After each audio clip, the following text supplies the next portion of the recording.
نه پوهېږم طالبانو چې تاسې په خبرو پوه شوئ که نه. ګوري طالبانو اوس یو غټ جومات ته دی، موږ جومات الله جوړ کړو، یو سړی په مانځه باندې ولاړ ده، پایې ته نه ده ولاړ، دغسې ولاړ ده تنا مانځه ته. زه هغلته لرې تیر سوم، هلته څه وایي ګوره غټ ملا دی مانځه مخ ته تیر سو. زه طالبانو دغه د ابن الحمام رحمه الله د خبرې مطابق چې څومره لرې تیر سوم، چې زه تیر سوم طالبانو ګوري ګناه نشته، د دې ټکي ته فکر وي استخلاص سوله، سترې ته هېڅ ضرورت نشته، هغه سترې ته خو هلته ضرورت ده چې دیده و دیده په مابین کې تېرېږي، نو دلته لنډه ستره کېږده، هغومره لرې به نه تېرېږي. که ستره نه وله دومره لرې اندازه که درته چې را تېر سي پروا نه کوي. عزتي خبر پوه شولی. اوس طالبانو درېدل څنګه دي؟ درېدل روا دي که ناروا دي؟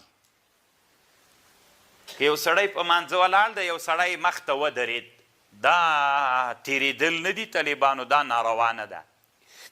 یو او که تا غوښتل چې د ده مخ ته تېر سي، نو چې هر شی در سره و اسانه ده، څادر خو مونږ و تاسې سره یي که نه، څادر کېږده شاته یې تېر سه، یې خو نه څادر واخله، اسانه مسئله ده.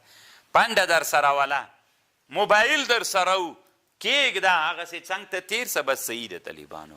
یا که څادر مادر نه و د سره، دوه دانې ملګري ول، یو ملګری ورته ودروه، دا بل دې داسې شاته تېر سي، بیا دې بل له دې اخوانه چې اوښتی دی دلته دې راسي ودې درېږي، دا بل دې داسې ور واوړي. لکه دوی دواړه خو درېدل وکړل، مرور یې نه ده کړی. دا خبر علام ابن العابدین الشامی رد المحتار کې لیکلی. شامی وایي که لکړه در سره وله داسې دې ونیوله شاته تېر سوي، دا مسله ما نه ده لیدلې. که تا نه ده لیدلې شامي، زه بیا اسانه چل در وښیم، لکړه دې کېږدي داسې در راتاوسي چې لکړه ستم در سره. دی وایي که داسې یو سړي سره لکړې او دا ونیسي داسې شاته راتاوسي وي، دا ما نه ده لیدلي کتاب کې. نو زه به وایي څه پکې ووایم که نه.